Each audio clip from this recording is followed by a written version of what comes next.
السلام علیکم۔ صراط مستقیم چینل میں آپ سب کو میں خوش آمدید کہتا ہوں۔ سعودی عرب میں 118 سال بعد اپنی نوعیت کا ایک منفرد واقعہ رونما ہونے جا رہا ہے۔ اس کی تفصیلات میں آپ سے شیئر کرتا ہوں اور یہ واقعہ دوبارہ 84 یعنی 84 سال بعد دیکھا جا سکے گا۔ تفصیلات کچھ یہ ہیں کہ سعودی عرب میں جمعرات 26 دسمبر صبح کے ٹائم پر دائرہ نما سورج گرہن مکمل طور پر الاصا کے علاقوں میں دیکھا جائے گا، جبکہ دیگر علاقوں میں جزوی طور پر اسے دیکھا جا سکتا ہے۔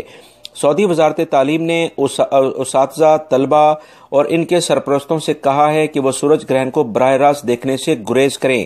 وہ تمام غیر ملکی افراد جو صبح سویرے اپنے روزگار کے سلسلے میں گھروں سے نکل جاتے ہیں، وہ اس سورج گرہن کو بھی دیکھنے کی کوشش نہ کریں، کیونکہ سورج گرہن سے ان کی آنکھیں متاثر ہو سکتی ہیں۔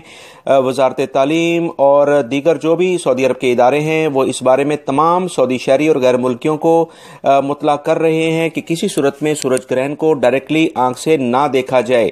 اعلامیے کے مطابق سورج گرہن کی شروعات جمعرات یعنی کل صبح 5:33 پر ہوگی۔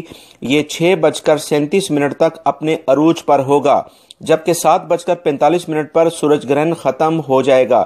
سعودی عرب کے ہر شہر سے سورج گرہن کے جو ٹائمنگ ہے وہ الگ الگ ہیں۔ سب سے زیادہ کلیئر الاصا کے علاقے میں دیکھا جائے گا۔ اس کے بعد یہ جتنا فاصلہ الاصا کمشنری سے دور ہوتا جائے گا، سورج گرہن کی شدت بھی کم ہوتی جائے گی۔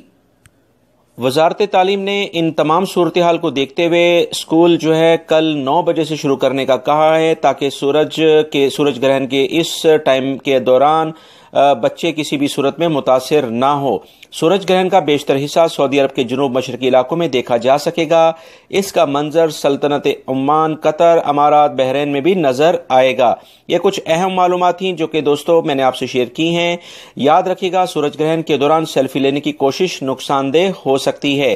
اس کے علاوہ سن گلاسز یا سولر فلٹر کے استعمال کر کے کچھ سورج گرہن کو دیکھا جا سکتا ہے۔ بہتر ہے کہ آپ اسے نہ دیکھیں۔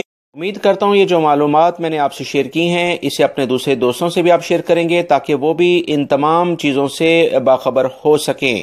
السلام علیکم۔